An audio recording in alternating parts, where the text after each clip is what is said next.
Hello everyone and I welcome you all to my video. आज इस video में मैं आपको क्लास 9th चैप्टर 2 पॉलिनोमियल्स के बारे में बताऊंगा।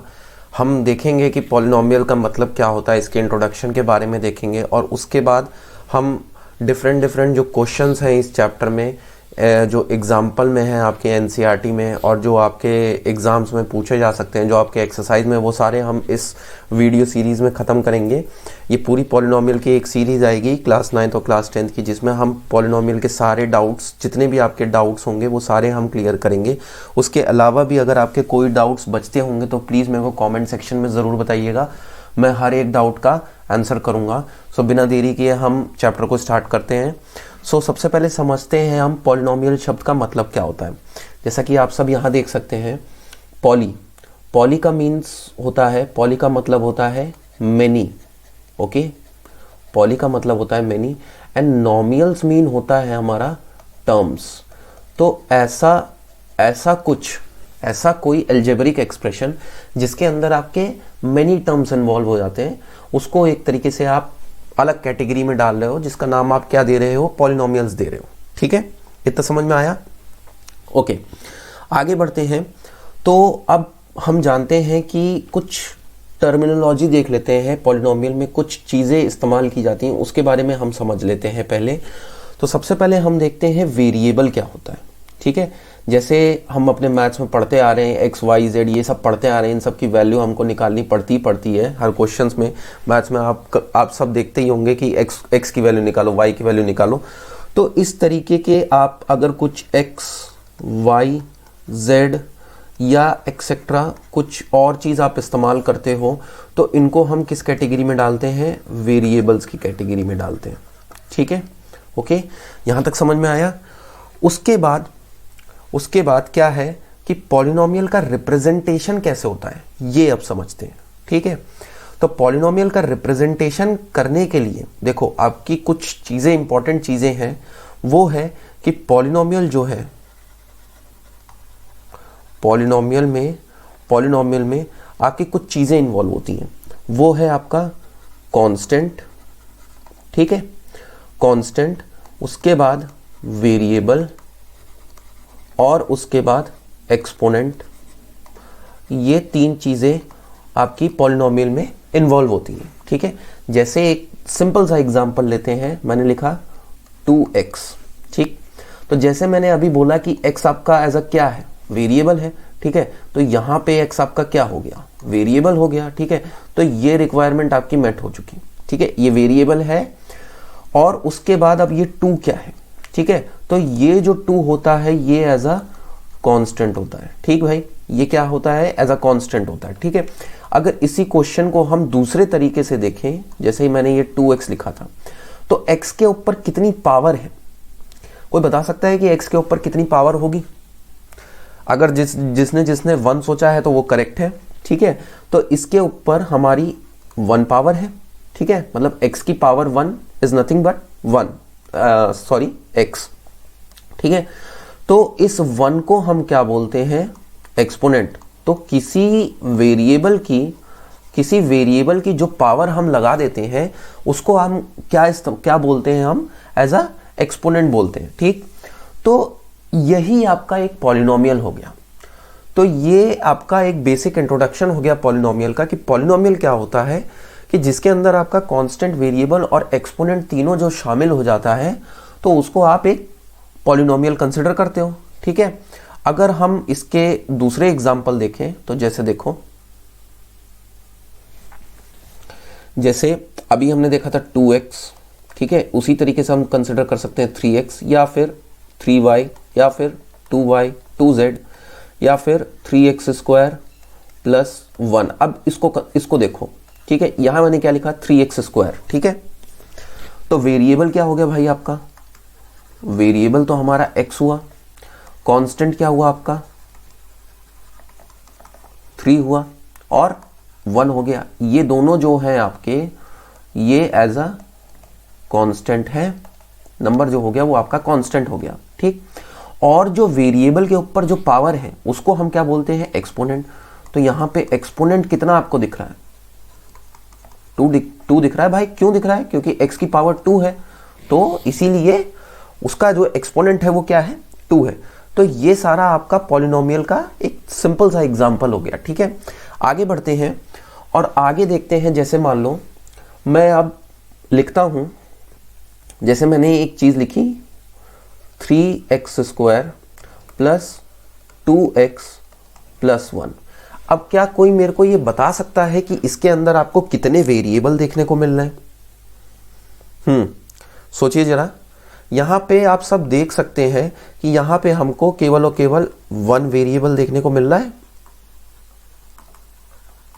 ठीक है, हमको क्या देखने को मिल रहा है, 1 वेरिएबल देखने को मिल रहा है। ठीक, तो ऐसा पॉलिनोमियल जिसमें केवल और केवल आपका एक ही वेरिएबल इस्तेमाल होता है, उस पॉलिनोमियल को आप किस कैटेगरी में डालते हो, पॉलिनोमियल्स इन 1 वेरिएबल।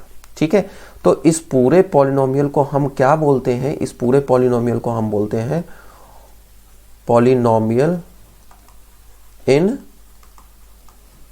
1 वेरिएबल। ठीक है, अब इसका थोड़ा डेफिनेशन लिख देता हूं कि if only 1 variable is used, then it is called polynomial in 1 variable। ठीक है, समझ में आ गया? तो ऐसा वेरिएबल, ऐसा पॉलिनोमियल जिसके अंदर केवल और केवल आपका एक वेरिएबल शामिल हो, तो उसको हम क्या बोलते हैं, पॉलिनोमियल इन 1 वेरिएबल। जैसे कुछ और हम इसके एग्जांपल कंसिडर कर सकते हैं। जैसे मान लो अगर हम करें 3y³ प्लस 3, ये भी आपका यहाँ पे एक ही वेरिएबल इस्तेमाल हो रहा है, ये देख सकते हो आप, एक वेरिएबल, कॉमा 3z की पावर 4, ये भी आपका एक ही वेरिएबल इस्तेमाल हो रहा है। तो ये सब आपके किस कैटेगरी में शामिल होते हैं, ये सब आपके शामिल हो रहे हैं केवल और केवल पॉलिनोमियल इन 1 वेरिएबल। ठीक, यहां तक चीजें समझ में आई। अब आगे बढ़ते हैं और आगे देखते हैं कि कोफिशिएंट क्या होता है। ठीक है, तो जैसे अब मेरे पास है एक पॉलिनोमियल 3x की power 3 plus 2x² plus 3x plus 2, ये एक पॉलिनोमियल है और ये कैसा है, पॉलिनोमियल इन 1 वेरिएबल है। ठीक, तो अब मेरे को एक क्वेश्चन दिया गया, find the coefficient of x²। ठीक, मेरे को बोला गया कि मेरे को फाइंड करना है कोफिशिएंट ऑफ x² फाइंड करना है। ठीक है, तो इस पॉलिनोमियल को कंसिडर करो आप सब। ठीक, इस पॉलिनोमियल में देखो कि x² कहां पे है, x² कहां प्रेजेंट है। x² मेरे को ये दिखा मेरे को x²।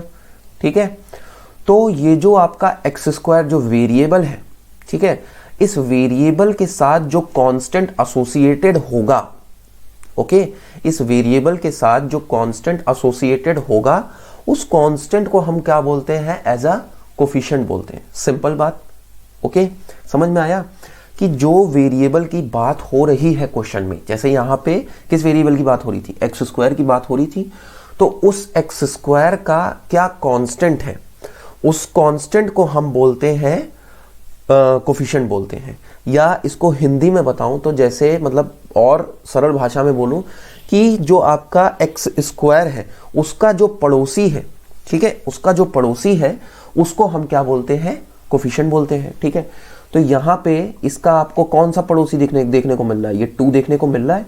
ठीक, तो इसलिए इसका आंसर क्या हो जाएगा भाई, इसका आंसर हो जाएगा 2। अगर मान लो मेरे को एक दूसरा क्वेश्चन दिया जाता और बोला जाता फाइंड द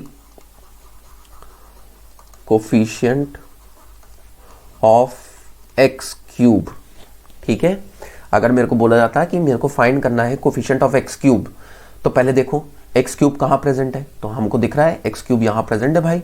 ओके, अब x³ जो वेरिएबल है इसका आप पड़ोसी फाइंड करो, ये रहा पड़ोसी 3 है, तो इसलिए इसका आंसर क्या हो जाएगा, इसका आंसर हो जाएगा 3। सिंपल, कोफिशिएंट हमको मिल गया। एक और पॉलिनोमियल कंसिडर करते हैं। अब मान लो मेरे को एक दूसरा पॉलिनोमियल दिया गया है जिसमें है इस तरीके से 3x² प्लस 2, ये है एक पॉलिनोमियल। ओके, और मेरे पास क्वेश्चन है find the coefficient of x का मेरे को कोफिशिएंट फाइंड करना है। तो फिर से स्टेप बाय स्टेप चलते हैं। अब मैंने क्वेश्चन देखा, क्वेश्चन देखने के बाद मेरे को पॉलिनोमियल पे जाना है और पॉलिनोमियल पे मेरे को जाके सर्च करना है कि x कहाँ मौजूद है। ठीक है, तो क्या आप सब यहां देख सकते हो, यहां पे x² है, बट यहां पे x जो है वो नहीं है। जो आपका x था, x is not present. Okay, तो x जो है वो हमारा प्रेजेंट नहीं है। तो इसलिए अगर मैं इसको और अच्छी तरीके से एक्सपैंड करूं तो मैं इसको लिख सकता हूं 3x²। मान लो अगर मेरे को x डालना हुआ तो मैं ये x डाला और प्लस 2 लिख दिया। अब देखो ये जो 3x² प्लस 2 था उसके बीच में मैंने ये x डाला, लेकिन इससे तो मेरा पॉलिनोमियल चेंज हो जाएगा। अगर मेरे को बराबरी रखनी है, ऊपर वाले पॉलिनोमियल के जैसा ही मेरे को रखना है, तो मैं इसके आगे क्या लिख देता हूं भाई, 0 लिख देता हूं। ठीक है, 0 into something will be equal to 0। Okay, तो अगर मैं 0 x के साथ मल्टीप्लाई कर रहा हूं तो मेरे को 0 ही मिलेगा, जो कि पूरा x कट जाएगा। इसीलिए तो मेरे को 3x² प्लस 2 मिल रहा था। तो इससे मेरे को क्या पता चला कि कोफिशिएंट क्या है इसका, x का कोफिशिएंट क्या है, विल बी इक्वल टू 0। ठीक है भाई, देखो ये रहा आपका वो x, आपने x अपनी तरफ से डाल दिया। ठीक है, अब ये रहा x, इसका पड़ोसी देखो कौन है, 0 है, तो इसलिए इसका कोफिशिएंट क्या हुआ, 0 हो गया। बात सिंपल है। ओके, तो यहां तक बात हुई पॉलिनोमियल इन वन वेरिएबल की। अब जैसे हमने देखा कि पॉलिनोमियल में जब हमने डेफिनेशन देखी थी तो ये देखा था कांस्टेंट, वेरिएबल और एक्सपोनेंट शामिल होने चाहिए। ठीक, अगर मान लो ऐसे लिखा जाए 2, -3, 5, 7, क्या ये पॉलिनोमियल है? ठीक है, हमको ये बताना है whether this is a polynomial or not। क्या ये पॉलिनोमियल है या नहीं, हमको ये बताना है। तो देखो, जब आपके पॉलिनोमियल में केवल और केवल कांस्टेंट होता है, ये सब क्या है, 2, -3, 5, 7, ये सब नंबर्स है, और नंबर्स को हम क्या बोलते थे, कांस्टेंट बोलते थे। ओके, नंबर्स को हम क्या बोलते थे, कांस्टेंट बोलते थे। तो इस तरह के पॉलिनोमियल को एक नई कैटेगरी में डाला गया जिसको हम बोलते हैं क्या, कांस्टेंट पॉलिनोमियल। ठीक है, कांस्टेंट पॉलिनोमियल बोला गया इसको। और अब जैसे हमने बात कर ली 2 की कर ली, -3 की कर ली, 5 की कर ली, 1 की कर ली, सब की कर ली। ठीक है, अब अगर बात आए 0 की, तो 0 क्या है भाई, 0 भी एक नई कैटेगरी में डाला गया जिसको बोला गया 0 पॉलिनोमियल। ठीक है, इसको हमने क्या बोला, 0 पॉलिनोमियल बोला। तो यहां तक बात समझ में आई कि पॉलिनोमियल की बेसिक डेफिनेशन क्या देखी हमने। सबसे शुरुआत में क्या देखा, पॉलिनोमियल शब्द का मतलब क्या होता है। उसके बाद हमने देखा कि पॉलिनोमियल किससे किससे मिलके बना होता है, कांस्टेंट, वेरिएबल और एक्सपोनेंट से मिलके बना होता है। उसके बाद हमने वेरिएबल के बारे में जाना। उसके बाद हमने देखा कोफिशिएंट क्या होता है, फिर हमने देखा कांस्टेंट पॉलिनोमियल क्या होता है, फिर हमने जाना 0 पॉलिनोमियल में क्या होता है। ओके, यहां तक मेरे को लगता है सबको बात समझ में आ चुकी होगी। तो अब आगे बढ़ते हैं और आगे अपनी गाड़ी बढ़ाते हैं। तो देखो, अब बात आती है पहचानना कि कौन सा पॉलिनोमियल है और कौन सा पॉलिनोमियल नहीं है, और ये बहुत इंपॉर्टेंट सेक्शन है। ठीक है, तो यहां पे देखो, अगर मैं आप सबको बताऊं कि जैसे देखो हमको ये पता चला 2x, 3x, 4x, 5x ये सब पॉलिनोमियल है, या फिर आप लिख सकते हो 2x² प्लस 1, ये सब पॉलिनोमियल का एक एग्जांपल है। बट अगर मैं ऐसा लिखूं 1/x या फिर 1/√x या फिर √x या फिर एक्स की पावर -1/3 ये सब लिखूं, क्या ये पॉलिनोमियल है आपका? हमको बताना है whether the given examples are polynomial और नॉट, हमको ये बताना है, सिंपल बात है। तो देखो पॉलिनोमियल का डेफिनेशन में अब मैं एक और चीज डालने जा रहा हूं। जैसे हमने एक्सपोनेंट की बात करी थी, एक्सपोनेंट की जब हमने बात करी थी तो वहां मैंने आप सबको एक चीज नहीं बताई, वो क्या है कि जो एक्सपोनेंट है, जो पॉलिनोमियल का एक्सपोनेंट है, ठीक है, exponent of the polynomial will always be a whole number। तो ये बहुत इंपॉर्टेंट टॉपिक है, ठीक है, ये बहुत ही इंपॉर्टेंट लाइन है, ठीक है, इसको आप सब गांठ मार के रख लो। तो जो आपका एक्सपोनेंट होगा वो आपका होल नंबर होगा। अब आपका होल नंबर मेरे को बताओ स्टार्ट कहां से होता है? 0 से स्टार्ट होता है, फिर उसके बाद 1, फिर उसके बाद 2, फिर 3, 4, 5 एंड सो ऑन इन्फिनिटी तक वो चलता जाता है, ठीक। अब जैसा हमने एग्जाम्पल लिया था ये 1/x, 1/√x, x की पावर -1/3। तो सबसे पहले मैं इस एग्जाम्पल को लेता हूं, ठीक है, x की पावर -1/3। तो देखो पॉलिनोमियल को रिप्रेजेंट करने के लिए ऐसे लिखते हैं px is equals to x की पावर -1/3। ये क्या है? सिंपल, मैं पॉलिनोमियल को एक अच्छे तरीके से रिप्रेजेंट करा रहा हूं। अगर मैं इसको ऐसे लिखता x की पावर -1/3 तो ऐसा थोड़ा अच्छा नहीं लगता। तो हम इसको क्या करते हैं कि थोड़ा दिखने में अच्छा लगे और एक तरीके से आप उसको किसी कैटेगरी में डाल पाओ, तो इसलिए मैं उसको क्या पॉलिनोमियल का p शब्द ले लिया। और क्योंकि यहाँ पे मेरा x वेरिएबल इस्तेमाल हो रहा था तो यहाँ पे मैंने क्या लिखा उसके अंदर x, ठीक है। तो px इज इक्वल टू क्या हुआ? x की पावर -1/3। अब ये पॉलिनोमियल है कि नहीं ये आपको बताना है। तो देखो इसका एक्सपोनेंट आप कंसिडर करो। एक्सपोनेंट क्या है? -1/3। देखो वो इस सेट में बिलोंग कर रहा है? नहीं, बिल्कुल नहीं बिलोंग कर रहा। ये क्या है? Whole number. होल नंबर में सारे नंबर आपके कैसे होते हैं? पॉजिटिव होते हैं, पॉजिटिव होते हैं, और कोई फ्रैक्शन पार्ट तो होता नहीं है, बिल्कुल नहीं होता।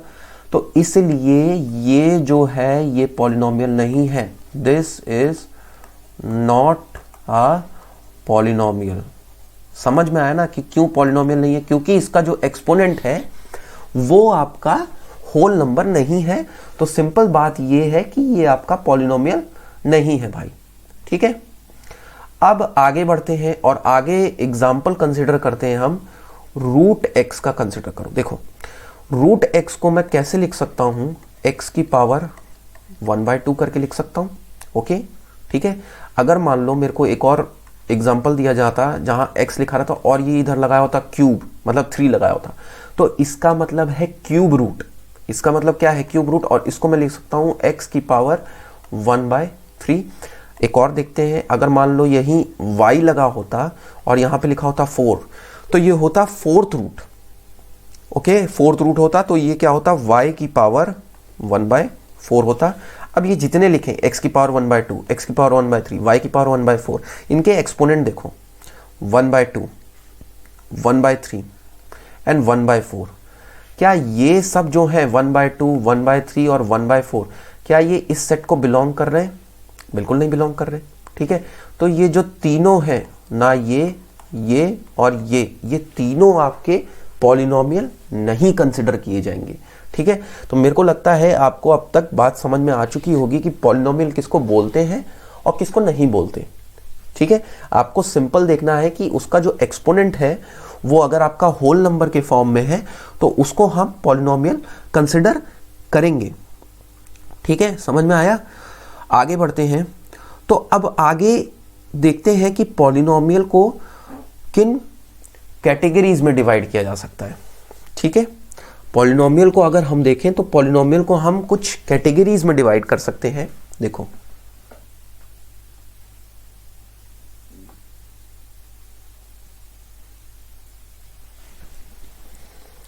तो अगर मैं ये लिखूं 2x 3x या फिर 2 ही लिख दूं या फिर -5, ये सब, इन सब के अंदर आप देख सकते हो एक एक टर्म शामिल है। भाई 2x आपका एक टर्म हुआ, एक अकेला पॉलिनोमियल हुआ, उसी तरीके से 3x एक अकेला पॉलिनोमियल हुआ, 2 एक अकेला पॉलिनोमियल हुआ, -5 एक अकेला पॉलिनोमियल हुआ। तो ये सब जो है आपके, जहां पे केवल और केवल आपका एक ही टर्म शामिल होता है, उस टाइप के पॉलिनोमियल को आप क्या बोलते हो? मोनोमियल्स बोलते हो। ठीक है, where only one term is involved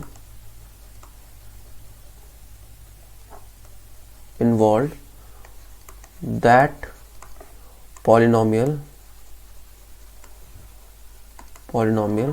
is called as monomial. Okay, ठीक है, यहां तक समझ में आया? दूसरा एग्जाम्पल देखते हैं। अगर मान लो हमने लिखा 2x + 1 या फिर 3x² + 2 या फिर 5z³ + 2z, ये लिखा हमने। तो इन सब के अंदर आप देखो, ये एक पॉलिनोमियल हुआ, ये एक पॉलिनोमियल हुआ, ये एक पॉलिनोमियल हुआ। पॉलिनोमियल क्यों हुए? क्योंकि इनके जो एक्सपोनेंट हैं वो आपके होल नंबर को बिलोंग कर रहे हैं, इसलिए ये पॉलिनोमियल है। ठीक है, तो इन सब पॉलिनोमियल को अगर आप देखो, हर पॉलिनोमियल में आपको दो टर्म देखने को मिल रहे हैं। एक टर्म ये हो गया और एक टर्म ये हो गया। उसी तरीके से एक टर्म इसमें ये हो गया 3x² और एक टर्म ये हो गया। Same goes with this also 5x³ and 5z³ and 2z। तो ये आपको हर किसी पॉलिनोमियल में आपको दो दो टर्म देखने को मिल रहे हैं। सो अब इसको क्या बोल सकते हैं हम? इस टाइप के आप पॉलिनोमियल को क्या बोलोगे? बाइनोमियल। ठीक है, बाइनोमियल बोलेंगे हम इसको। समझ में आ गया आप सबको? जैसे मोनो था, मोनो का मतलब एक, मोनो का मतलब क्या हुआ? एक। बाई का मतलब क्या हुआ? 2। उसी तरीके से अगर मान लो हमने लिखा 2x² + 3x + 2, अब यहां पे आपको कितने टर्म देखने को मिल रहे हैं? 2x², 3x और 2। तो ये किस कैटेगरी में आएगा? ट्राइनोमियल। भाई 3 टर्म आपको देखने को मिल रहा है, इसलिए किस कैटेगरी में आ गया? ट्राइनोमियल कैटेगरी में आ गया। ठीक, तो अब यहां तक हमने थोड़ा इंट्रोडक्शन पार्ट कवर कर लिया है। आगे देखते हैं कि क्या पॉलिनोमियल के टाइप्स हो जाते हैं, और उसके बाद जो आपके एनसीईआरटी में क्वेश्चंस दिए गए हैं, जो एग्जाम्पल से चालू हैं, उनको हम नेक्स्ट वीडियो में लगाते हैं। और जितने भी आपके एक्सरसाइज में क्वेश्चन है वो सारे मैं आपको इस सीरीज में बताऊंगा। आप पूरी इस सीरीज को देखिएगा और जो भी आपके डाउट्स होंगे वो मेरे को ज़रूर कमेंट सेक्शन में लिख के बताइएगा। Till then keep learning and keep watching and please subscribe my channel. Thank you.